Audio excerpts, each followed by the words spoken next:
Assalomu alaykum, hurmatli tomoshabinlar.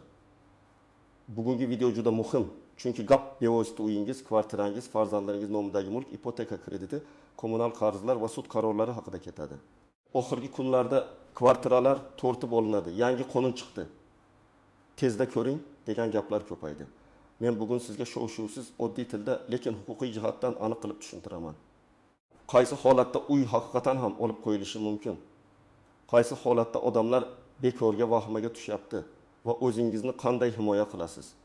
Videoni oxirigacha ko'ring, chunki ko'pchilik eng muhim xatoni aynan oxirgi bosqichda qiladi. Suddan xat kelganda e'tiborsiz qoldiradi. Ijro hujjatini ko'rmaydi. Qarzni tekshirmaydi, keyin uyimni olib qo'yishyapti deb kech qoladi. Hozir kanalga obuna bo'ling, videoga like bosing. Chunki bu ma'lumot nafaqat sizga, balki ota-onangiz, aka-ukangiz, qo'shningiz va ipotekada yashayotgan har bir oilaga kerak bo'lishi mumkin. Avval eng katta savolga javob beraman. Davlat yoki bank odamning kvartirasini istagan paytda kelib, shunchaki tortib olib ketishi mumkinmi? Yo'q, bunday emas. Har qanday ko'chmas mulkni olib qo'yish, sotuvga chiqarish yoki majburiy undirish faqat qonuniy asos, hujjat, sud qarori yoki ijro tartibi bo'lgandagina amalga oshiriladi. Lekin bu hech qachon uy olib qo'yilmaydi degani ham emas. Agar qarz bo'lsa, garov bo'lsa, sud qarori bo'lsa, noqonuniy qurilish bo'lsa, hujjatlarda muammo bo'lsa yoki mulk jinoyat bilan bog'liq deb topilsa, kvartira bo'yicha jiddiy oqibatlar bo'lishi mumkin. Oldin ham qarzdorlarning mulki xatlovga olinardi, sud qarori asosida sotuvga chiqarilardi. Ipoteka garovidagi uy bo'yicha bank undiruvga murojaat qilardi. Ya'ni bu mutlaqo yangi narsa emas. O'zgarayotgan jihat shuki, hozir davlat organlari, banklar, kadastr, soliq, majburiy ijro byurosi va sud tizimlari tobora raqamlashtirilyapti. Avvallar bir qarz yillar davomida ko'rinmay qolishi, kimdir xatni olmasligi, kimdir ro'yxatdan chiqib ketishi, kimdir qarzdorligini unutishi mumkin edi. Endi esa elektron baza orqali qarz, taqiq, garov, xatlov, kadastr ma'lumotlari tezroq ko'rinadi. Shuning uchun yangi qonun bo'ldi. Endi hammaning uyi tortib olinadi degan gap noto'g'ri. To'g'ri gap shuki, hujjatsiz qarzi bor, garov majburiyatini buzgan, sud qarorini bajarmagan yoki noqonuniy holatda yashayotgan odamlar uchun xavf kuchayadi. Hujjatlari joyida, qarzlarni vaqtida to'laydigan, sud chaqiruvlariga e'tibor beradigan, shartnomalarni tushunib imzolaydigan odamlar esa vahimaga tushmasligi kerak. Birinchi toifa ipoteka krediti olganlar. Agar siz bankdan ipoteka olib kvartira sotib olgan bo'lsangiz, biling, odatda kvartira bank foydasiga garovda turadi. Bu juda oddiy amaliyot. Siz kreditni to'lab borguningizcha bank o'zini himoya qiladi. Agar 1000 oy kechiksangiz, odatda bank eslatadi. 2-3 oy kechiksangiz, jarima, penya ogohlantirish kelishi mumkin. Agar 6 oy, 8 oy yoki undan ko'p vaqt to'lamasangiz, bank sudga murojaat qilishi ehtimoli oshadi. Sud qarori chiqqandan keyin ish majburiy ijro byurosiga o'tishi mumkin. Shundan so'ng garovdagi kvartirani savdoga chiqarish masalasi ko'tariladi. Misol qilib olaylik. Sardor aka bir chirim 20 million so'mlik kvartirani ipotekaga oldi. Boshlang'ich to'lovdagidan million so'm, qolgan 300 million so'm bank krediti. Oylik to'lov 4 million 200 ming so'm. Bir yil yaxshi to'ladi. Keyin ishida oy to'lamadi. Qarzdorlik 29 million 400 ming so'm bo'ldi. Ustiga penya va jarima qo'shildi. Sardor aka banka bormadi, ariza yozmadi, restrukturizatsiya so'ramadi, telefon qo'ng'iroqlarga javob bermadi. Mana shu joyda xavf boshlanadi. Bank qarzdorlikni undirish va garovdagi mulkka qaratish bo'yicha harakat qilishi mumkin. Agar Sardor aka vaqtda bankka borib, menda vaqtincha muammo bor, 3 oy imtiyoz bering, muddatni uzaytiring, grafikni qayta tuzing deb yozma ariza berganida ko'pincha masala sudgacha bormasligi mumkin edi. Ikkinchi toifa, katta miqdorda qarzi bor shaxslar. Bu aliment, soliq qarzi, bank krediti, kommunal xizmatlar, jarima, boshqa shaxsga qarz. Tadbirkorlik majburiyati bo'lishi mumkin. Odamlar kvartiram o'zimniki, hech kim tega olmaydi deb o'ylaydi. Lekin agar sud qarori bilan sizdan qarz undiriladigan bo'lsa, ijro organlari avvalo bank kartalaringiz, ish haqingiz, transport vositangiz, boshqa mol mulkingizni tekshiradi. Agar qarz katta bo'lsa va boshqa manba yetarli bo'lmasa, ko'chmas mulk ham xatlovga olinishi mumkin. Bu yerda muhim farq bor. Har bir qarz uchun darrov uy sotilmaydi. Masalan, sizda 20 million so'm jarima bo'lsa, darhol 500 millionlik kvartirani sotib yuborish mantiqan ham, huquqan ham mutanosib emas. Lekin 300 million so'm qarzingiz bo'lsa, boshqa mol mulkingiz bo'lmasa, ijro jarayonida kvartira masalasi ko'tarilishi mumkin. Ayniqsa, sizning nomingizda bir nechta uy bo'lsa, bir ijaraga berilgan bo'lsa yoki qimmatbaho ko'chmas mulklaringiz bo'lsa, xavf oshadi. 3-toifa. Noqonuniy qurilish yoki hujjatsiz uy-joy egalari. Ba'zi odamlar yer hujjati bo'lmagan joyga uy quradi. Ko'p qavatli uyning umumiy joyini egallaydi. Balkonini kengaytiradi. Texnik qavatni xonaga aylantiradi. Podvalni do'konga aylantiradi. Yoki garaj ustiga qo'shimcha xona quradi. Keyin men 10 yildan beri yashayman, endi bu meniki deb o'ylaydi. Lekin kadastr hujjati, ruxsatnoma, loyiha va foydalanishga qabul qilish hujjatlari bo'lmasa, bunday obyekt kelajakda buzdirilishi, ro'yxatdan o'tkazilmasligi yoki nizoga sabab bo'lishi mumkin. Misol, bir oila ko'p qavatli uyning birinchi qavatida yashaydi va balkon oldidagi umumiy yer maydonini panjara bilan o'rab qo'shimcha oshxona quradi. Avval hech kim e'tibor bermaydi, lekin uyda ta'mirlash, rekonstruksiya, qo'shnilar shikoyati yoki nazorat tekshiruv bo'lsa, bu qurilish umumiy mulkka tajovuz deb topilishi mumkin. Bu holatda kvartira tortib olinadi emas, balki noqonuniy qo'shimcha qurilma buzilishi mumkin. Odamlar esa buni ham uyimni olib qo'yishdi deb talqin qiladi. 4-toifa, meros, sovg'a, oldi-sotdi hujjatlar toza bo'lmaganlar. Ko'p nizolar aynan shu yerda chiqadi. Masalan, ota vafot etgan, uy hali merosga rasmiylashtirilmagan, farzandlardan biri shu uyda yashab qolgan, boshqalar chetda. 5 yil o'tib boshqa merosxo'rlar ulush talab qiladi. Uyda yashayotgan odam bu uy meniki deydi, lekin hujjatda barcha merosxo'rlarning huquqi bor bo'lishi mumkin. Sud ulushlarni belgilashi, uyni bo'lish yoki kompensatsiya masalasini ko'rishi mumkin. Bu ham tortib olish emas, balki mulk huquqlarini qayta taqsimlash jarayoni.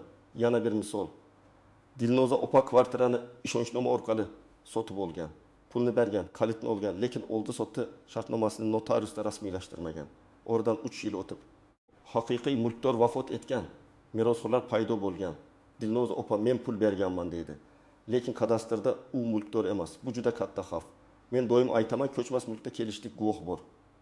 Qo'l yozma tilxat bor, yetarli himoya bermaydi. Notarial shartnoma va davlat ro'yxati bo'lmasa, xavf bor. Kimlar xavotir olmasligi kerak? Agar kvartira nomingizda qonuniy ro'yxatdan o'tgan bo'lsa, kadastr hujjatlari joyida bo'lsa, sud nizosi bo'lmasa, bank garovi bo'lmasa yoki kreditni vaqtida to'layotgan bo'lsangiz, kommunal va soliq qarzlaringiz nazoratda bo'lsa, siz ertaga kelib uyimni olib qo'yishadi deb qo'rqmasligingiz kerak. Lekin xotirjamlik beparvolik degani emas. Har bir mulkdor yiliga kamida bir marta kadastr ma'lumotlarini, taqiqlar bor yo'qligini, qarzlarini tekshirishi kerak. Endi eng nozik nuqtalarga o'tamiz. Birinchi nozik jihat. Yagona turar joy masalasi. Ko'pchilik agar bu mening yagona uyim bo'lsa, hech kim sota olmaydi deb o'ylaydi. Bu fikr har doim ham mutlaq to'g'ri emas. Ayrim holatlarda qonunchilik qarzdorning va oilasining yashashi uchun zarur minimal turar joyni himoya qiladi. Lekin garovdagi mulk bo'lsa masala boshqacha. Agar siz aynan o'sha kvartirani bankka garov qilib qo'ygan bo'lsangiz, bu yagona uyim degan vaj bankning garov huquqini avtomatik bekor qilmaydi. Shuning uchun ipotekada eng xavfli holat. Odam kredit shartnomasini o'qimaydi, garov shartnomasini tushunmaydi. Keyin kechikkanda nega uyim savdoga chiqyapti deb hayron bo'ladi. Ikkinchi nozik jihat, voyaga yetmagan bolalar ro'yxatda turgan uy. Odamlar uyda bolalar propiskada bo'lsa, uyga hech kim tegmaydi deb o'ylaydi.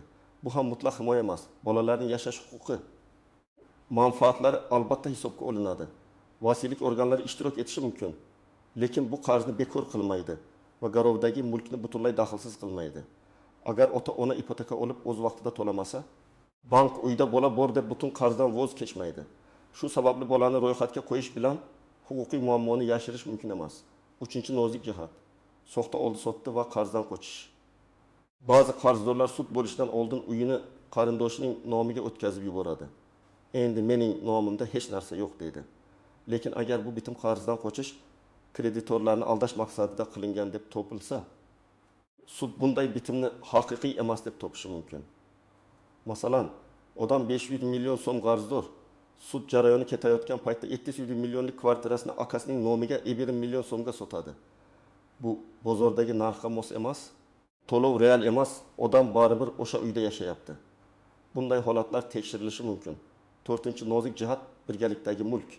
Er-xotin nikoh davrida uy olgan bo'lsa, u faqat er nomida bo'lsa ham. Odatda umumiy mulk masalasi paydo bo'lishi mumkin.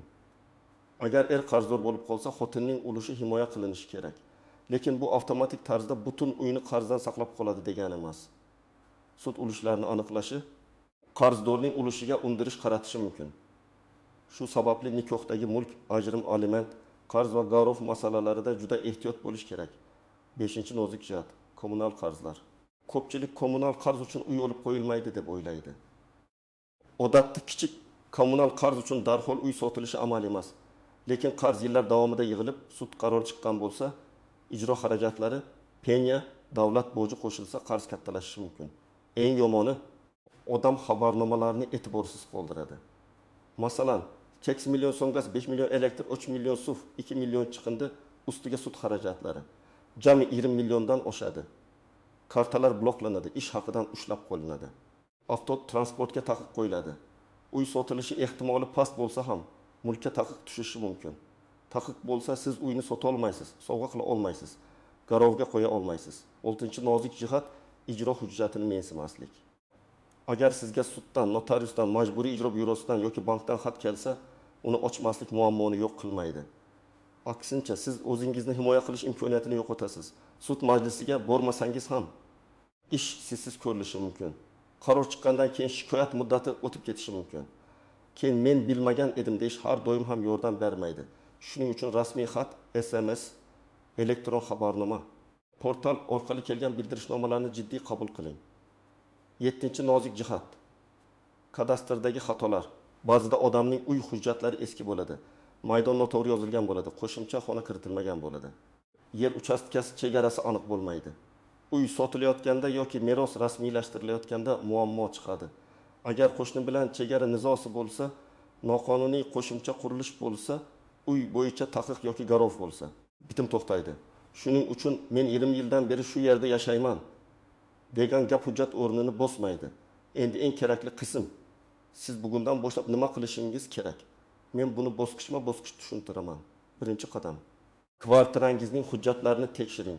Qo'lingizda kadastr pasporti, davlat ro'yxatidan o'tganlik haqidagi ma'lumot, oldi-sotdi yoki hadiya yoki meros hujjati bo'lishi kerak. Agar hujjatlar eski bo'lsa, yo'qolgan bo'lsa yoki faqat nusxasi bo'lsa, Davlat xizmatlari markazi, notarius yoki kadastr organlari orqali ma'lumot oling. Kadastrda mulkdor sifatida aynan kim turganini tekshiring. Ko'pincha odam uy meniki deydi. Lekin kadastrda hali otasining yoki avvalgi egasining nomi turadi. Ikkinchi qadam: taqiq, garov va xatlov bor yo'qligini tekshiring. Agar uyingizga bank garovi qo'yilgan bo'lsa, bu normal bo'lishi mumkin. Lekin siz bundan xabardor bo'lishingiz shart. Agar sud taqiqi, ijro taqiqi yoki boshqa cheklov bo'lsa, sababini aniqlang. Buni bilmasdan turib uy sotish, ulush ajratish yoki qayta rasmiylashtirishga urinmang. Avval cheklov nima uchun qo'yilganini bilib oling. Uchinchi qadam: qarzlaringizni ro'yxatga oling. Bank krediti, mikroqarz, aliment, soliq, jarima, kommunal sud qarori bo'yicha to'lovlar hammasini alohida yozing. Har birining summasi, muddati, foizi, penya bor yo'qligi, kimga to'lanishi, qaysi hujjat asosida undirilayotganini biling. Odamlar ko'p xatoni shunda qiladi. Umumiy qarzim bor deydi, lekin aniq summani bilmaydi. Aniq raqam bo'lmasa, reja ham bo'lmaydi. 4-qadam: agar ipoteka yoki kredit bo'yicha kechikish bo'lsa, yashirinmang. Bankka boring yoki yozma ariza yuboring. Arizada quyidagilarni ko'rsating: kredit shartnomasi raqami, kechikish sababi, hozirgi moliyaviy holatingiz, qancha to'lay olishingiz, qanday yengillik so'rayotganingiz. Masalan, 3 oy davomida faqat foiz to'lashga ruxsat berishingizni so'rayman. Kredit muddatini uzaytirib, oylik to'lovni kamaytirishni so'rayman. Penyani qayta ko'rib chiqishni so'rayman. Eng muhimi, og'zaki gap bilan cheklanmasdan arizani ro'yxatdan o'tkazing yoki elektron tarzda yuboring. 5-qadam: suddan xat kelsa, albatta javob bering. Da'vo arizasini o'qing. Talab nima ekanini tushuning. Agar summaga rozi bo'lmasangiz, e'tiroz yozing. Agar qarz bor, lekin bir yo'la to'lay olmasangiz, suddan bo'lib to'lash, muddat berish, penya va jarimani kamaytirish masalasini so'rashingiz mumkin. Buning uchun dalil kerak. Ish haqingiz, oilaviy ahvolingiz, kasallik, ishsizlik, farzandlar soni, boshqa majburiyatlar. Sudga bormaslik eng yomon yo'l. 6-qadam: majburiy ijro byurosi ish yurituvini tekshiring. Agar sizga ijro ishi ochilgan bo'lsa, ijrochi bilan bog'laning. Qaror nusxasini oling, qarz summasini aniqlang. Agar to'lov qilgan bo'lsangiz, kvitansiyalarni olib boring. Ba'zida qarz to'langan bo'ladi, lekin tizimda aks etmaydi. Ba'zida bir xil qarz bo'yicha 2 marta talab qo'yilgan bo'lishi mumkin. Hamma narsani hujjat bilan isbotlang. 7-qadam, noqonuniy qurilishlarni qonuniylashtirish imkonini tekshiring. Agar balkonni kengaytirgan bo'lsangiz, qo'shimcha xona qurgan bo'lsangiz, podvaldan foydalanayotgan bo'lsangiz, mahalliy hokimiyat, kadastr va tegishli xizmatlardan rasmiy tartibni so'rang. Har bir holat alohida baholanadi. Ba'zi obyektlarni qonuniylashtirish mumkin, ba'zilarini esa mumkin emas. Ayniqsa umumiy mulk, xavfsizlik, yong'in yo'laklari yoki qo'shnilar huquqi buzilgan bo'lsa. 8-qadam, meros masalasini cho'zmang. Ota-ona vafotidan keyin uy masalasini keyin ko'ramiz deb yillar davomida qoldirmang. Merosxo'rlar kim, ulushlar qanday, kim voz kechadi, kim ulush oladi, hammasini notarius orqali rasmiylashtiring. Aks holda keyinchalik farzandlar, nevaralar, kelin-kuyovlar, boshqa qarindoshlar o'rtasida katta nizo chiqadi. Eng yog'iri, uy sotilmaydi, garovga qo'yilmaydi, ta'mirlashga ham hamma rozi bo'lishi kerak bo'ladi.